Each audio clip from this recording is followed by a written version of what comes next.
మాట్లాడదాం. డిబేట్లో పాల్గొంటున్నారు టీడీపీ లీడర్ మోక ఆనంద్ సాగర్ గారు, senior advocate analyst Muppala Subbarao గారు, బీజేపీ లీడర్ కాసరగడ్డ నాగార్జున గారు. అందరికీ నమస్కారం అండి, వెల్కమ్. ముందుగా సార్ సుబ్బారావు గారు మీతో ప్రారంభిస్తాను. ఈ లిక్కర్ స్కామ్కి సంబంధించి వారికి తెలిసి కొంత అక్రమంగా సంపాదిస్తే తెలియకుండా ఎక్కువగా దాచుకున్నారు అన్న వార్తలు ఇవన్నీ వచ్చిన నేపథ్యంలో వారి మీద కొంత వారి పార్టీ అధినేత పిలిచి ఆగ్రహాన్ని వ్యక్తం చేసినట్లుగా, పైగా డబ్బుని ఖర్చు పెట్టకుండా ఎన్నికల్లో సొంతానికి వాడుకున్నారు అన్న ఈ న్యూస్లు కూడా వస్తున్న నేపథ్యంలో కొంతమందిని దగ్గరికి రానివ్వట్లేదన్న వార్తలు వస్తున్నాయి. సరే, ఎంతవరకు వాస్తవం ఏంటి అనేది మొత్తం కూడా ఒక విశ్వసనీయ సమాచారంగా చెప్పొచ్చు. ఏదేమైనా ఈ కేసు అయితే విచారణ జరుగుతూ ఉంది. సో మీరు ముందు నుంచి కూడా అబ్జర్వ్ చేస్తున్నారు. ప్రస్తుతం వైసీపీ అధినేత జగన్మోహన్ రెడ్డి గారి దగ్గర పిఏగా పనిచేసిన కేఎన్ఆర్ ఆస్తుల చిట్టా మాత్రం చాలా పెద్దగా కనిపిస్తూ ఉంది.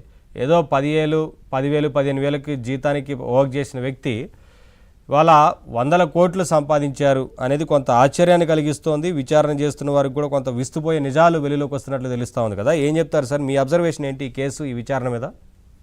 ఇక్కడ ఒకటండి, అసలు లిక్కర్ స్కామే దేశంలోనే సంచలనాన్ని కలిగించింది. దానికి మించి సంచలనం కలిగించేది ఏంటంటే, జగన్ గారి మాజీ పిఏ కేఎన్ఆర్ కె నాగేశ్వరరెడ్డి వ్యవహార శైలి మీద, ఈ మధ్యంలో ఆయన పాత్ర, ఆయన అక్రమ సంపాదన మీద ప్రత్యేక దర్యాప్తు బృందాలు జరిపిన విచారణలో అత్యంత దిగ్భ్రాంతికరమైనటువంటి లోతైన వివరాలు బయటపడ్డట్టుగా స్పష్టంగా మనకు కనబడుతుంది. ఈ దర్యాప్తులో కేఎన్ఆర్ ఆస్తుల పెరుగుదల, లంచాల రూపంలో అందిన సొమ్ము మరియు బినామీ లావాదేవీలకు సంబంధించిన కీలక అంశాలన్నీ కూడా ఈ రోజున విచారణ సంస్థల యొక్క విచారణలో వెల్లడవుతున్నాయి. జగన్మోహన్ రెడ్డి గారు ప్రతిపక్ష నేతగా ఉన్న 5 ఏళ్ళు కేఎన్ఆర్ ఐటీ చట్టంలో సెక్షన్ 44 AD కింద అత్యల్ప ఆదాయం గల చిల్లు వ్యాపారిగా రిటర్న్స్ దాఖలు చేశారని వెల్లడైంది. అప్పట్లో ఆయన సగటు నెలవారీ ఆదాయం కేవలం 30,406 రూపాయలట. అధికారం వచ్చాక పాపం 6 లక్షలకి, అక్కడి నుంచి 39 లక్షలకి ఇన్కమ్ ట్యాక్స్ రిటర్న్ చేయడం మొదలెట్టాడు. మద్యం లంచాల సొమ్ము భార్య పేరిట తరలించారు, మార్పులు చేశారనేది కూడా ఈ విచారణలో వెల్లడైంది. దీంట్లో ప్రధానంగా వైఎస్ఆర్సీపీ నేత చెవిరెడ్డి భాస్కర్ రెడ్డి ఎవరైతే ఉన్నారో ఆయన కుమారుడు మోహిత్ రెడ్డి ఈ కేసులో నిందితులు. తిరుపతి జిల్లా కేవీబీపురం మండలంలో ఒల్లూరులో కేవీఆర్ ఇన్ఫ్రా పేరుతో 47 ఎకరాల ల్యాండ్ వెంచర్ కొనుగోలు చేశారు. అందులో 10 ఎకరాల భూమిని కేఎన్ఆర్ భార్య శశికళ పేరిట రిజిస్టర్ చేశారని చెప్పేసి విచారణలో వాళ్ళంది. ఇది లిక్కర్ స్కామ్లో వాటా అని సిట్ బలంగా అనుమానిస్తూ ఉంది. అలానే బ్యాంకు ఖాతాల్లోకి వచ్చేటప్పటికి 2019, 2024 సంవత్సరాల్లో శశికళ అంటే కేఎన్ఆర్ గారి భార్య బ్యాంకు ఖాతాల్లోకి ఏకంగా 19.85 కోట్ల రూపాయలు డిపాజిట్ అయ్యాయని చెప్పేసి చాలా స్పష్టంగా తెలిసిపోతుంది.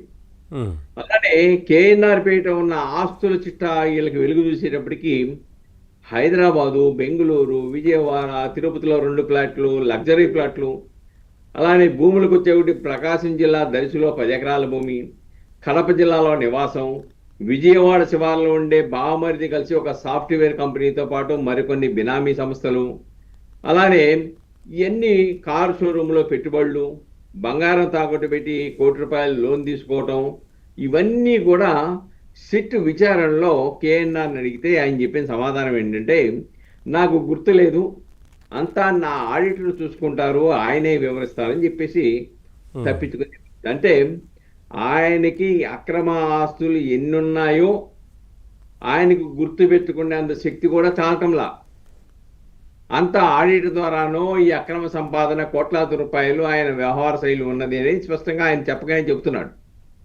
ఇక్కడ చాలా స్పష్టం ఏంటంటే, మీరు చెప్పినట్టుగా కొంత ఆశ్చర్యాన్ని కలిగించవచ్చు.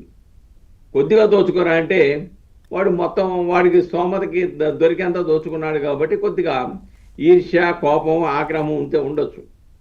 కానీ ఇక్కడ సమస్య ఏంటంటే ఒక్క పిఏగా ఉన్నటువంటి ఇతనే ఇన్ని కోట్ల రూపాయలు లెక్కలకు అందన్న విధంగా బినామీ, ఈయనే బినామీ అయితే ఈయనకి బినామీలు, ఆ బినామీలు మళ్ళా సంపాదన, ఇవన్నీ చూసిన తర్వాత దీంట్లో మనీ లాండరింగు, లేదంటే ఆయన సీరియస్ అవుతున్నారు అన్న వార్తలు వాళ్ళే బయటకు వదులుతున్నారని అనుకోవాలా? ఎందుకంటే తెలియకుండా ఎందుకు జరుగుంటుంది, తెలియకుండా ఇంత ఎలా చేసావని చెప్పి సీరియస్ అయ్యారు, ఆగ్రహాన్ని వ్యక్తం చేశారు. ఆయన సీరియస్గా ఉన్నారని చెప్పడం కోసం ఇటువంటి వార్తలు బయటకు ఇస్తున్నారు అనుకోవాలా? లేదంటే అక్రమంగా అంతిమ దోపిడీ దాడికి ఎక్కువ ఇస్తున్నప్పుడు చూసిన తర్వాత కింద బినామీగా ఉన్నవాడు కొద్దిగా కక్కుర్తి కలుగుద్ది. ఆయనకి అంత దోచి పెడుతున్నాము అక్రమ సొమ్మంతా కూడా, మనం ఎందుకు తినకూడదు కొద్దిగా అని. అది కొద్దిగా తింటే పర్లేదులా అనుకున్న వాళ్ళు ఏం చేశారంటే దానికి మించి, వాళ్ళ అంచనాలకి మించి తినేసాడు కాబట్టి ఈర్ష్య ద్వేషం ఉండొచ్చు. కానీ అంత మాత్రాన ఆ అక్రమ లబ్ధి పొందిన ఆయన్ని ఏదో దూరంగా పెట్టారనుకోవటం హాస్యాస్పదమైన అంశంగా నేను అనుకుంటాను. అవును, ఎందుకైనా ఇప్పుడు చెవిరెడ్డి గారినైనా వీరంతా కూడా ఎందుకు దూరంగా పెడతారు, కావాలని కూడా ఒక్కొక్కసారి ఇటువంటి వార్తలు దూరంగా వదులుతున్నారేమో పెడితే మరి.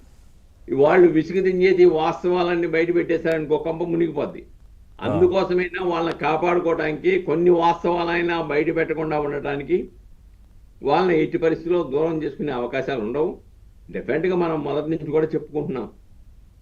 అంటే ఒక్కొక్కసారి తప్పించుకోవడం కోసం కూడా వారికి ఇంకా లాస్ట్గా వారికే కదా నోటీసు వచ్చేది, ఒకవేళ అలా తప్పించుకోవడం కోసమైనా సరే ఈ రకమైన వస్తుందేమో అని వార్త. డెఫినెట్ ప్రజల్లో ఒక నిర్ధారణ వచ్చేసిందండి. ఇప్పుడు దానికి బలమైనటువంటి పునాదులు పడ్డాయి ఇప్పుడు కేఎన్ఆర్ ద్వారా.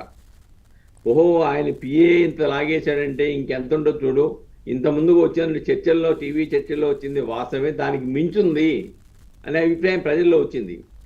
దాన్ని కప్పిపుచ్చుకోవడానికి అభిప్రాయం నాకు తెలియకుండా జరిగింది, చాలా నీతివంతుడిని, అందుకే వాళ్ళని దూరంగా పెట్టా అని చెప్పేసి ప్రజలను మభ్యపెట్టడానికి ఒక ప్రచార